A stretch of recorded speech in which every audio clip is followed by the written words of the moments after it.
அனைவருக்கும் தினம் ஒரு தகவல் சார்பாக இனிய வணக்கங்கள். இன்றைக்கி வீட்டில் கட்டாயமாக இருக்கக்கூடிய ஒரு செடிகள் பற்றி பார்க்க போகிறோம். அந்த வகையில் இன்றைக்கி நம்ம பார்க்க போகிற பதிவு பவளமல்லி பற்றி தாங்க. இரவில் மட்டுமே பூத்து காலையில் உதிரக்கூடிய மிக அற்புதமான மலர், அதாவது தெய்வலோக ஒரு வசிய மலர்னு கூட சொல்லலாம். இந்த செடி எந்த வீட்டில் பூத்து குலுங்குதோ அந்த வீட்டுக்கு நிச்சயம் அமிர்த யோகத்தை ஏற்படுத்தக்கூடியதுன்னு ஒரு ஐதீகம் இருக்குது. அது மட்டும் இல்லாமல் மகாலட்சுமி கடாட்சம் பொருந்திய அற்புதமான மலர், திருமாலுக்கு உரிய மலர் இந்த பவளமல்லி.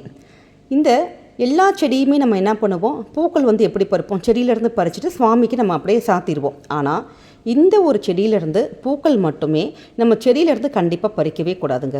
உங்கள் வீட்டில் இந்த செடி இருந்துச்சுன்னா நீங்கள் எப்பயுமே தப்பி தவறி கூட செடியிலேருந்து இந்த பூக்களை நீங்கள் பறிக்காதீங்க.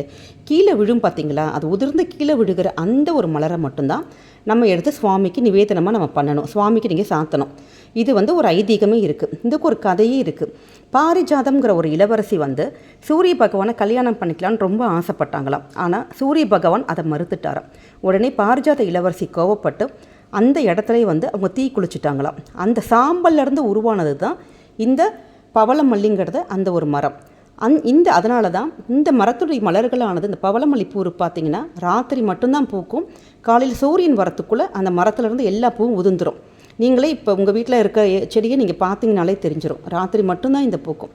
அப்பேற்பட்ட ரொம்ப ஒரு சக்தி வாய்ந்த ஒரு மலருங்க இந்த பூ. இந்த மரமானது எந்த வீட்டில் இருக்கோ அந்த வீட்டுக்கு கண்டிப்பாக வாசதோஷம் கண்டிப்பாக நிவர்த்தி ஆகுங்கிறது ஒரு ஐதீகம் இருக்குது. அதனால் அப்பேற்பட்ட மருத்துவ குணங்கள் நிறைய இருக்குது இந்த பவளமல்லியில். இப்பேற்பட்ட ஒரு முக்கியத்துவமான இந்த பவளமல்லி செடியை கண்டிப்பாக நீங்கள் உங்கள் வீட்டில் நீங்கள் வாங்கி வச்சு பாருங்கள். இது வீட்டில் இருக்க நிச்சயம் மகாலட்சுமியோட ஐஸ்வர்யம் நமக்கு அதிகமாகும், வாச தோஷங்கள் எல்லாம் போகும், எல்லாம் ஒரு மனசுக்கு ஒரு அமைதி கிடைக்கும். அந்த சாயங்கால நேரத்தில் அந்த பூவிலேருந்து ஒரு ஸ்மெல் வரும் பாருங்கள், ஒரு வாசனை வரும் பாருங்கள், அவ்வளோ ஒரு ரம்மியமாக இருக்கும். அதை வீட்டில் இருந்து நம்ம அனுபவிக்கிறவங்களுக்கு மட்டும்தான் தெரியும். கண்டிப்பாக இதை நீங்கள் வைங்க. உங்கள் வீட்டுக்கு எல்லா பாசிட்டிவிட்டியும் கிடச்சி எல்லா ஐஸ்வர்யங்களும் கிடைக்கட்டும் நாங்கள் வேண்டி கேட்டுக்கிறோம்.